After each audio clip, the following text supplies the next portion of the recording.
الرحمن الرحیم الحمد للہ رب العالمین والصلاة والسلام علی اشرف الانبیاء والمرسلین نبینا محمد وآلہ وصحبہ اجمعین اما بعد۔ نیکی ایک ایسی چیز ہے کہ اس کو انسان کے کرنے میں مشکل پیش ضرور آتی ہے،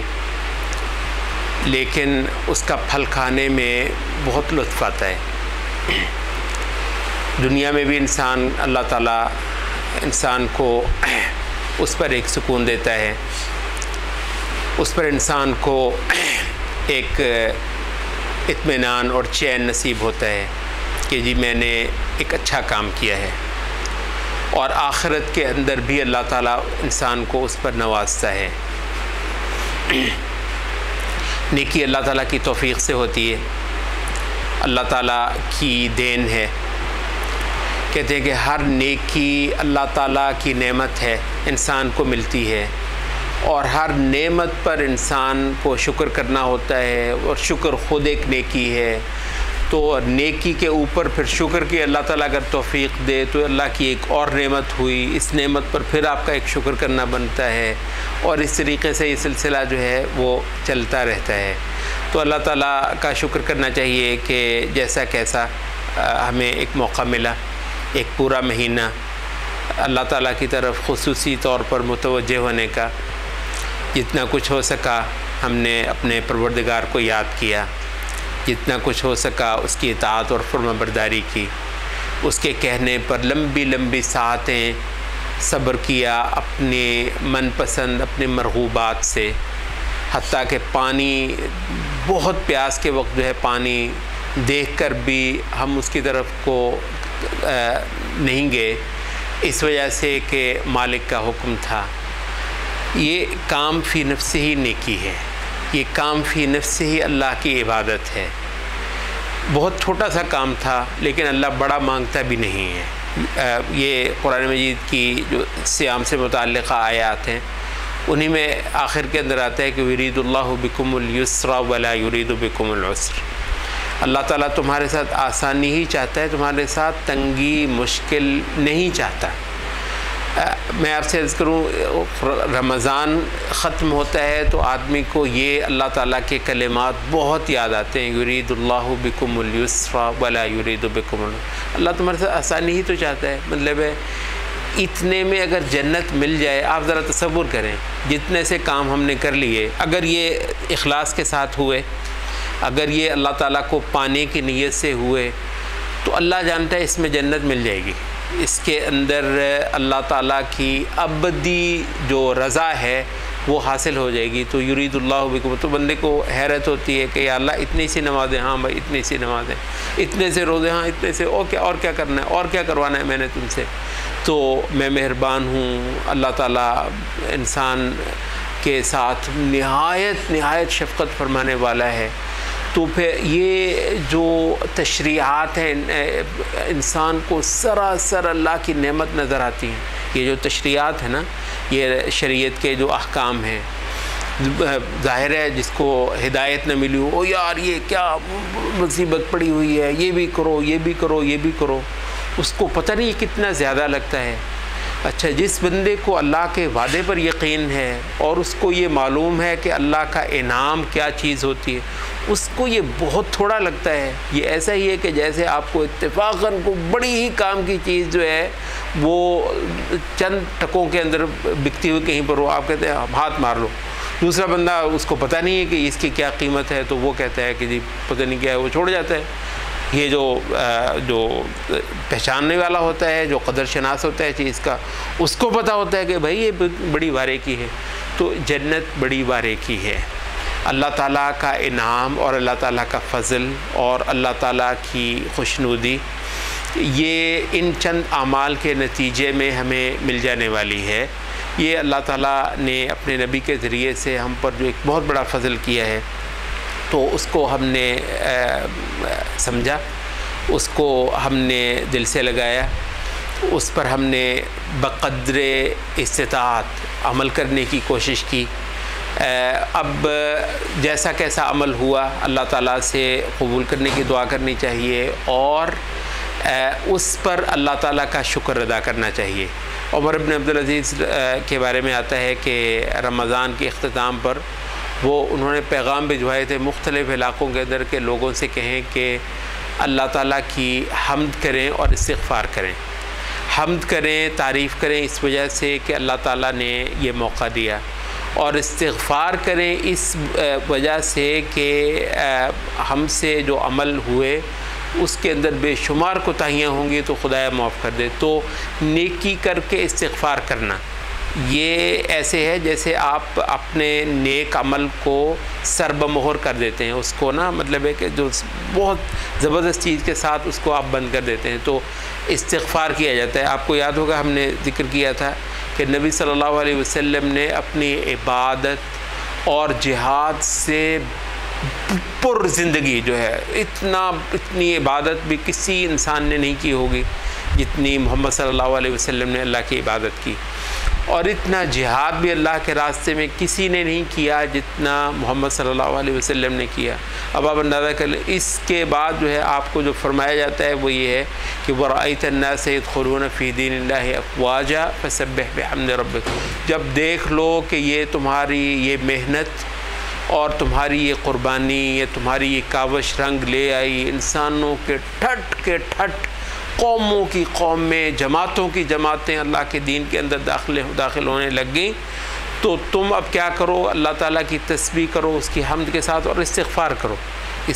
کرو۔ یا اللہ اتنا تو کام کیا، استغفار ہی بنتا ہے۔ اس کی وجہ یہ ہے کہ اللہ تعالیٰ کی شان البتہ یہ ہے کہ اس کے سامنے جو چیز پیش کی جائے وہ عاجزی سے ہی پیش کی جائے۔ تو یہ مطلب ہے یا اللہ میرا جو ہے نا اس میں بھی قصور ہی قصور ہے، یہ جتنا سا ہوا یہ تیری توفیق تھی اور مجھ سے تیری لائق عمل نہیں ہوا، تو اس پر استغفار ہی بنتا ہے۔ تو ان راتوں کے اندر اللہ تعالیٰ کی تسبیح کرنی چاہیے، حمد کرنی چاہیے اور استغفار اللہ تعالیٰ کی کرنی چاہیے۔ کل ہم نے جو ایک بات کی تھی اس کا تھوڑا سا ہم تکملہ آج کی اس مجلس میں کرنا چاہیں گے، کیونکہ رمضان کی ہماری یہ جو شبینہ مجلسیں ہوتی رہی ہیں، آج اس کی آخری مجلس ہی ہے۔ ہم نے کہا تھا کہ ہر انسان کو چاہیے کہ وقت اور زمانہ جو ہے جس کی اللہ تعالیٰ نے قسم بھی کھائی ہے اس کو سنبھالنے کے لیے اپنے کاموں کو پلان کرے۔ نیکی اور عبادت جو ہے وہ بکھری ہوئی اور ہو گیا سو ہو گیا، نہ ہوا تو نہ ہوا، یہ کام نیکی کے ساتھ کرنا جو ہے وہ درست نہیں ہے۔ اس کے لیے ہم نے کہا تھا کہ ورد جو ہوتا ہے، صالحین ہمیشہ اپنا کوئی معمول جو ہے وہ بناتے ہیں کہ میں نے لازماً روزانہ کی بنیاد پر یا ہفتہ وار یا ماہانہ لازماً میں نے اتنا قرآن پڑھنا ہے، اتنا میں نے تلاوت کرنا ہے، اتنا میں نے قرآن مجید کو اس پر سوچنا، سمجھنا اور اس پر غور و فکر کرنا ہے، قرآن مجید کے معانی کے اندر اترنا ہے،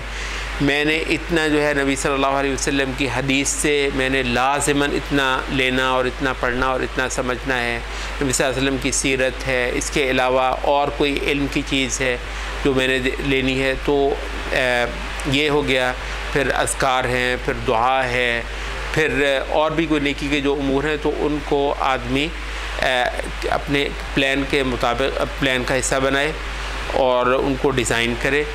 اور اس پر آدمی کہتے ہیں کوئی پلان نہیں ہوتا جب تک کہ اس کا جو ہے وہ اس کی اسیسمنٹ نہ ہو اور اس کا جائزہ نہ لیا جائے کہ اس پر عمل ہوا ہے نہیں ہوا ہے۔ پلان تو بنا لیں گے آپ، بہت اعلیٰ بنا لیں گے، لیکن یہ ہے کہ اس سے اگلے دن، اس سے اگلے ہفتے، اس سے اگلے مہینے دیکھنا بھی تو ہے کہ میں نے اپنے یہ اوقات جو ہے واقعتاً میں نے مثلا قرآن مجید اگر میں نے دیکھا ہے جی کہ میں نے 1 مہینے میں 2 مہینے میں قرآن مجید ختم کرنا ہے، تو پھر دیکھیں نا کہ ہوا ہے نہیں ہوا ہے۔ اگر نہیں ہوا ہے، سلف لوگ جو ہیں یہ یہاں تک بھی آتا ہے کہ بعض اوقات اپنے آپ کو خود سزا بھی دے لیتے تھے، خود ہی اپنے آپ کو سزا بھی دے لیتے کہ بھئی اگر میری مثلا نماز چھوٹ گئی جماعت کے ساتھ، تو مطلب وہ سزا بھی کوئی ایسی استغفر اللہ نہیں، وہ بھی عبادت ہی نیکی کا ہے، تو پھر میں جو ہے نا میں نے طے کیا وہ میں نے اتنا صدقہ کرنا ہے۔ تو طبیعت ہے نا انسان کی، وہ تھوڑی سی پھر دعا کرتی ہے ہاں بھی مطلب میں نے جب ایک طے کیا ہوا کہ میری نماز اگر جماعت کے ساتھ چھوٹ گئی تو میں نے پھر جو ہے نا یہ یا تو اتنے نفل میں نے اضافی پڑھنے ہیں، یا میں نے اتنا صدقہ کرنا ہے، یا کوئی اور اس طرح کا کام کرنا ہے، تو پھر بندہ تھوڑا سا کانسیکوینسز اپنے آگے رکھے تو وہ اس کا پھر وہ خیال کرتا ہے بھی میرا اگر قرآن مجید پڑھنا چھوٹ گیا تو پھر مجھے جو ہے نا اپنے آپ کو اس طریقے سے قابو کرنا ہے، تو اس کے کچھ کرنا جو ہے وہ چاہیے۔ جو آخری بات ہم کریں گے وہ ہے ماحول۔ دیکھیے حنظلہ رضی اللہ عنہ ایک بار روتے ہوئے نبی صلی اللہ علیہ وسلم کے پاس آئے، کہنے لگے کہ نافق حنظلہ منافق ہو گیا ہے۔ پھر جو بندہ رو رہا ہو اور اتنا پریشان ہو، وہ منافق ہو کیسے سکتا ہے؟ کہتے جی مجھے ڈر ہے کہ میرے اندر نفاق آ گیا ہے۔ کیا مسئلہ کیا ہے؟ کہنے لگے اللہ کے رسول جب آپ کی مجلس میں ہوتے ہیں تو ہمارے حال ہی اور ہوتے ہیں، دلوں کی حالت ہی اور ہوتی ہے۔ آپ کی مجلس سے اٹھ کر جاتے ہیں گھر میں باہر کاروبار وغیرہ وغیرہ، وہ بات نہیں ہوتی ہے۔ تو نبی صلی اللہ علیہ وسلم نے فرمایا کہ حنظلہ اگر تم اسی حالت میں مسلسل رہو نا جس حالت میں تم میری مجلس کے اندر ہوتے ہو، تو پھر تو فرشتے آ کر راستوں میں تمہارے ساتھ سلام کیا کریں، پھر تو معاملہ ہی اور ہو۔ ولیکن یا حنظلہ ساعۃ و ساعۃ، کوئی گھڑی یوں ہوتی ہے تو کوئی گھڑی یوں ہوتی ہے۔ تو ایمان جو ہے یہ گھٹنے بڑھنے والی چیز ہے۔ جب آپ علم کی مجلسوں میں بیٹھے ہوتے ہیں، ذکر کی فکر کی مجلسوں میں بیٹھے ہوتے ہیں،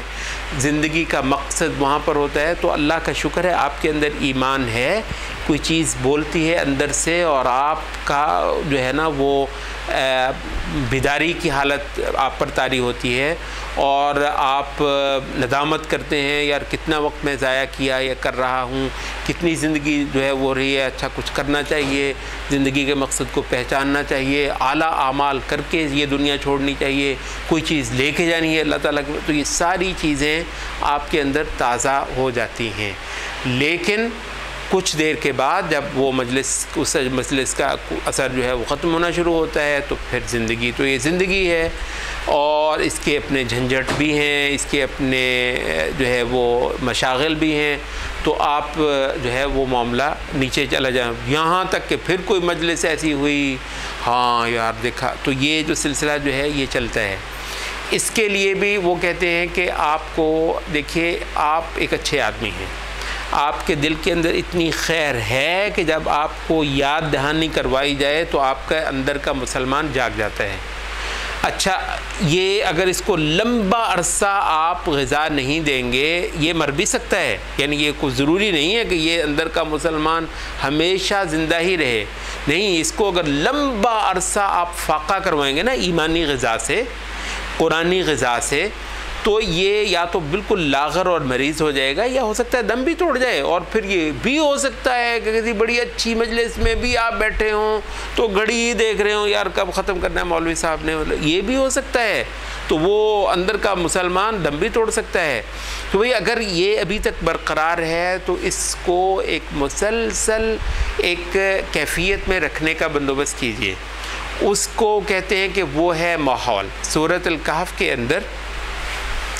اس کا بلکہ بعض لوگوں نے کہا ہے کہ ظاہر سورۃ الکہف جو ہے فتنوں کے وقت میں جو انسان کو اپنی نجات کی جو مطلب کوئی صورت پیدا کرنی ہوتی ہے اس کے متعلق بہت اچھی اچھی ہدایات ہیں۔ سورۃ الکہف ہم نے جس دن پڑھی تھی اس دن تھوڑی سی اس پہ بات بھی کی تھی، اس میں جو ایک آیت ہے کہتے ہیں کہ وہ اس کا کرکس ہے،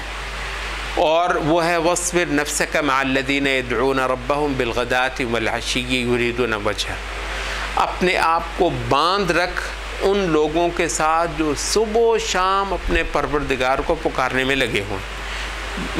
اچھے تم ہو لیکن اکیلے شیطان کا لقمہ بن جاؤ گے، اکیلا بندہ، نبی صلی اللہ علیہ وسلم نے فرمایا انما یأکل الذئب من الغنم القاسیہ، بھیڑیا بھی دیکھتا ہے کہ پورے ریوڑ سے الگ وہ ایک سائڈ پر جو بکری ہوئی ہوئی ہے نا یہ کون سی ہے، وہ بھی اس کو اٹھاتا ہے، جو بالکل ریوڑ کے ساتھ ہوتی ہے بھیڑیا نہیں اٹھا سکتا، ہیں ساری وہ بھیڑیں، لیکن یہ ہے کہ جب وہ ساری اکٹھی ہوتی ہیں بھیڑیے کے لیے مشکل ہوتا ہے، تو وہ آئسولیٹ کرتا ہے پہلے ایک اس کو آئسولیٹ کرتا ہے، پھر اس کو جو ہے وہ اٹھاتا ہے۔ یہ اس گندے ماحول نے ویسے ہی اس بات کا بندوبست کر دیا ہے کہ اس وقت ہر بندہ آئسولیٹ ہوا ہے، اس وجہ سے ہر بندہ شیطان کا بڑا ہی آسان شکار ہے۔ سورۃ الکہف نے جو فتنوں سے متعلق ہمیں ہدایات دیتی ہے، اس نے ایک بہت کام کی ہمیں بات بتائی ہوئی ہے کہ دیکھو یہ جتنے سے تم اچھے ہو نا، یہ بہت کافی ہے، اتنا سا اچھا ہونا انشاءاللہ کفایت کر دے گا اگر تم ایک بڑے چنک میں آ جاؤ، ٹھیک ہے، ایک بڑے وجود کا حصہ بنو، وہ ہے اسلامی ماحول۔ اسلامی ماحول کے اندر آنا تو اپنے آپ کو باندھ رکھو ان لوگوں کے ساتھ جو اپنے پروردگار کو پکارنے، عبادت کرنے کا کام صبح و شام کرتے ہیں، یریدون وجہہ، اور ان کا کل مطلوب خدا کا چہرہ پانا ہے۔ وہ دنیا جو ہے ان کا مقصود نہیں ہے۔ دنیا میں بہت تھوڑے ہیں جن کا مقصود صرف اللہ ہے، بہت تھوڑے ہیں۔ ایسے لوگوں کو ڈھونڈو، ایسے لوگوں کا پتہ کرو، اور ایسے لوگوں کے ساتھ رہنے کا پکا بندوبست کرو۔ صبح، دوپہر، شام، آج کل ایسی فضا بنانا آپ کے ایمان کو جو ہے محفوظ۔ وَلَا تَعْدُ عَيْنَاكَ عَنْهُمْ تُرِيدُ زِينَةَ الْحَيَاةِ الدُّنْيَا۔ تمہاری آنکھیں ان لوگوں سے آگے گزر کے ہی نہ جائیں کہ تمہیں دنیا کی زینت کی فکر ہو جائے، تو ان لوگوں کو چھوڑ کر کہیں نہیں جانا ہے۔ وَلَا تُطِعْ مَنْ أَغْفَلْنَا قَلْبَهُ عَنْ ذِكْرِنَا، اور ایسے بندے کی بات مت ماننا، ایسے بندے کی مت سننا کہ جس کے دل کو ہم نے اپنی یاد سے غافل کیا ہوا ہے۔ ایسے لوگ ہیں رشتہ داروں میں، ان کے ساتھ صرف ضرورت کے معاملے تو کرنے پڑتے ہیں۔ ایسے لوگوں کے ساتھ اگر اتنی دوستی لگ گئی، رشتہ داروں میں، بزنس کے اندر بندہ ہے، پڑوس میں ہے، کہیں اور ہے، ایسے لوگ ہیں کہ جو اللہ کی یاد سے غافل ہیں۔ او بھائی، ایسے بندے سے اللہ کی پناہ مانگو، اس کے رنگ میں رنگے جانے کی۔ یہ تو ٹی وی کھول کر بیٹھا ہے 6 گھنٹے، وہ تو ولا تو نفلنا۔ بھائی اگر گھر میں، محلے میں، پڑوس میں ادھر ادھر کو بندہ ایسا ہے جس کو خدا کی یاد نہیں ہے، اس سے پناہ مانگو، اس سے بچو۔ مطلب یہ کہتا ہے میں تو جاتا ہوں اور جا کر جو ہے نا ان کی ساری 6 گھنٹے آنکھیں پھاڑ کے دیکھتا ہے انڈیا کی فلموں کو، وہ گند بلا کو وہ دیکھتا ہے، اس کے بعد پھر یہ دل کی دولت لوٹنی جائے گی تو اور کیا ہوگا۔ او بھائی یہ بہت اعلیٰ چیز ہے، یہ اس کو بچانا ہے تو اس کی واحد صورت جو ہے نا اس کو ایک صالح ماحول کے اندر رکھنا ہے۔ تو یہ اس کو پتہ کی بات پورے اس مہینے کی ہم نے جو مطلب یہ سورۃ کہف کا یہ ایک سبق بنیادی اس کو جو ہے نا پلے باندھ لیجئے۔ مطلب یہ وہ ہے کہ وہ لوگ جن کا مقصود صرف خدا کی ذات ہے، ان کے ساتھ جڑ جاؤ، ان کے ساتھ صبح و شام ان کے ساتھ رہنے کی جس حد تک ہو سکتا ہے ان کے ساتھ وابستہ ہو کر رہو، اور جن لوگوں کو کے دل کو ہم نے اپنی یاد سے غافل کر رکھا ہوا ہے ان کی بات مت سنو، ٹھیک ہے، ان کے پیچھے مت جاؤ۔ اغفلنا قلبہ عن ذکرنا واتبع ہواہ، اور پھر وہ اپنی خواہشات کے پیچھے چلنے والا ہے۔ وکان امرہ فرطا، اور اس کا معاملہ جو ہے وہ حد سے گزرا ہوا ہے۔ تو جو ایسے لوگ ہیں ان سے بالکل جو ہے وہ اپنا چہرہ پھیر لینا، اپنا رخ پھیر لینا، اور صالحین کی طرف کو رخ اپنا کر لینا۔ آپ کو یہ نبی صلی اللہ علیہ وسلم جو ہے وہ بعض احادیث میں بہت ہی پتے کی بات جو ہے نا وہ ہمیں بتاتے ہیں، اور دیکھیں اس کی تمہید کیسے باندھتے ہیں کہ ایک بندہ 100 قتل کر بیٹھا ہے، 99 قتل کیے، کہانی حدیث کی آپ کو معلوم ہے، ہم کی تفصیل میں نہیں جاتے، 99 قتل کر دیے، 100 قتل کر دیا ہے، پھر وہ فکر مند ہے کہ بھئی میری توبہ، تو وہ جو عالم تھا تو اس کو معلوم تھا 100 قتل بھی معاف ہو سکتے ہیں۔ ہم میں تو کسی نے بندہ ایک بھی نہیں نہ مارا، اللہ کا شکر ہے، 100 بندے مار کر بیٹھا ہوا اس کی، لیکن جو توبہ کا جو اس کو راز وہ بتا رہے ہیں نا، جو گر اس کو بتا رہے ہیں، وہ یہ نہیں ہے کہ کہو استغفر اللہ 1000 بار تو جو ہے نا، یا 1 کروڑ بار استغفر اللہ کہو تو مطلب توبہ استغفار کر لو، نہیں، وہ کہتے ہیں یہ سارا کچھ اس بندے کے لیے فضول ہے۔ وہ کہتے ہیں کہ اس ماحول کو چھوڑو، یہ جو بستی ہے نا یہ ہے ہی گندوں کی، اس ماحول کو چھوڑو، اور وہ ایک بستی ہے اس کے اندر اللہ تعالیٰ کی عبادت کرو، ان کے ساتھ ملو، ان کے ساتھ عبادت کرو۔ دیکھو قاتل بھی بخشے جاتے ہیں، ڈاکو بھی ولی بن جاتے ہیں ماحول کے دم سے، ایک کیفیت میں آنے سے، ایک اجتماعی کیفیت بنتی ہے جس کے اندر سارے ہی لوگ خدا کے متلاشی ہوتے ہیں، خدا کی جستجو کرنے والے ہوتے ہیں۔ تو ایسے لوگوں کے ساتھ جب آدمی جڑتا ہے تو انشاءاللہ نیکی کے ایک کے بعد ایک در کھلتا ہے، اور بڑے بڑے نکمے لوگ پار لگ جاتے ہیں، بڑے بڑے، اور یہ اگر یہ کام اگر نہ کیا جائے تو بڑے بڑے زبردست لوگ جو ہیں نا برباد ہو جاتے ہیں اور تباہ ہو جاتے ہیں۔ تو اس کو یاد رکھیے گا، رمضان کوئی بہت اعلیٰ موقع ہوتا ہے عبادت کا، اللہ کی یاد کا، مگر واحد موقع نہیں ہے رمضان، پورا سال یہ دن اللہ ہی کے پیدا کیے ہوئے ہیں۔ تو انشاءاللہ العزیز کوئی کوشش ایسی کیجیے گا کہ اتنی کثرت سے نہیں تو کم از کم کچھ نہ کچھ ہفتے میں ایک آدھ بار ایسی مجلسیں جن کے اندر آپ کو اللہ یاد آ جائے، ان کا اہتمام کیجیے اور ان کا حصہ بنا جائے۔ سبحانک اللہم و بحمدک، اشہد ان لا الہ الا انت۔